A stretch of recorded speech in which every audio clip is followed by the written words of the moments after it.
From severe weather returning to portions of the Midwestern United States to a significant tropical cyclone that has and will continue to impact portions of Australia, to another heat wave that could bring more record-breaking temperatures to portions of the central and eastern United States, this is your first ever Chonketo weather forecast.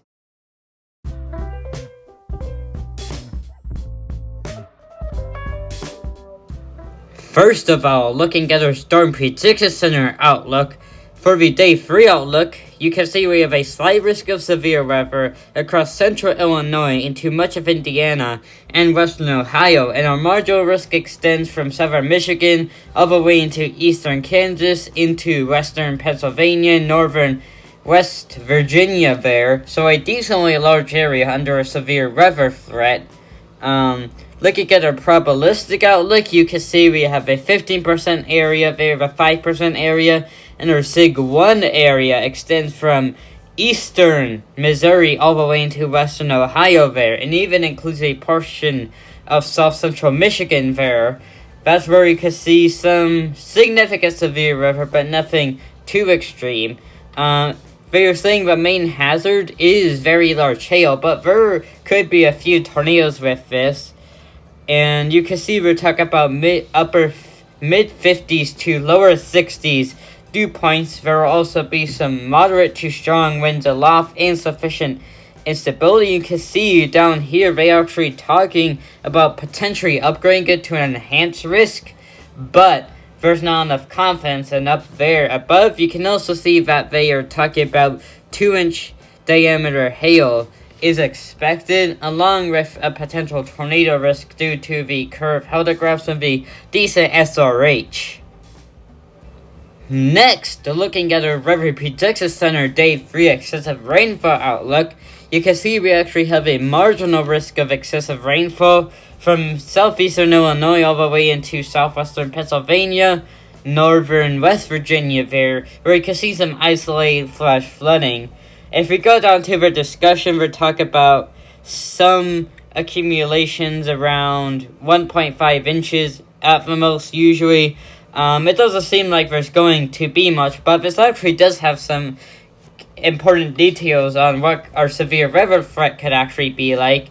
You can see we're talking about 1,000 joules per kilogram of CAPE, along with about 50 to 70 knots of bulk shear, which would provide the potential for a lot of storms that could actually harm some of our severe weather threat, especially the tornado front, but we're not too certain as of now.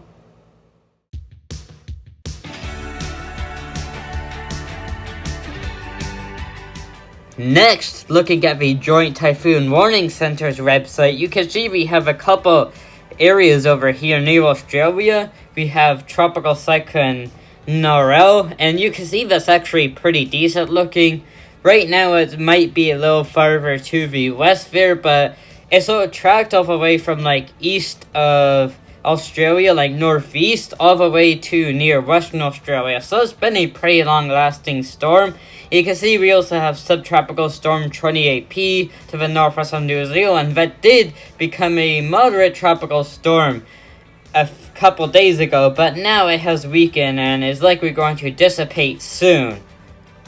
Looking at the official forecast for Cyclone Narelle, you can see right now it is located just to the north of the coast of Western Australia there, around 50 knots, 60 miles an hour. Over the next couple of days, expected to somewhat quickly intensify, reaching 100 knots, 115 miles an hour, before making landfall near Learmonth, I believe that is around 95 knots, 110 miles an hour, and then as it moves over Western Australia over the next couple of days after that, it will gradually weaken before moving off the coast as a weak extratropical storm there.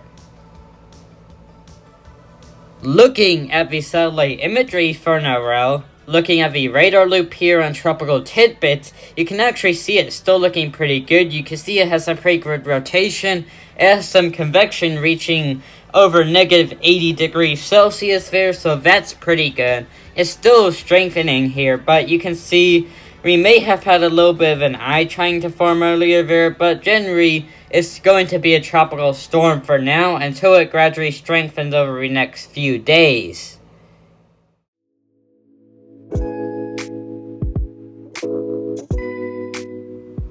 Finally, looking at the temperature forecast for the next few days, you can see right now we actually have some pretty nice temperatures.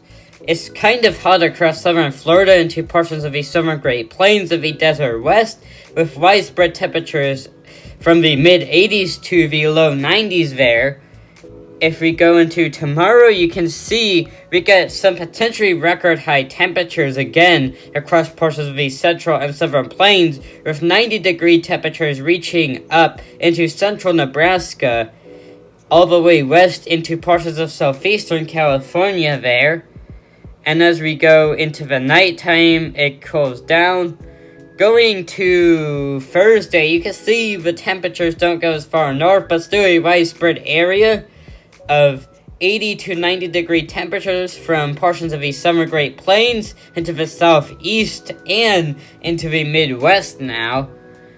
Going into Friday, you can see the temperatures start to go farther south. It starts to cool down farther north due to a cold front, but still a widespread area of 80 to 90 degree temperatures across parts of the southern plains into the southeast, and we have some pretty high temperatures across southeastern California and Arizona, potentially some localized record high temperatures there. And going into Saturday, you can see a major cool down across much of the US, with widespread temperatures usually only reaching about 60 to 70 degrees there.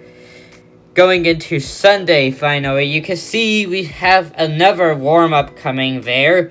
And this is the final day we will look at, but you can see it's starting to become widespread area around mid-80 degree temperatures across parts of the southern and central Great Plains there.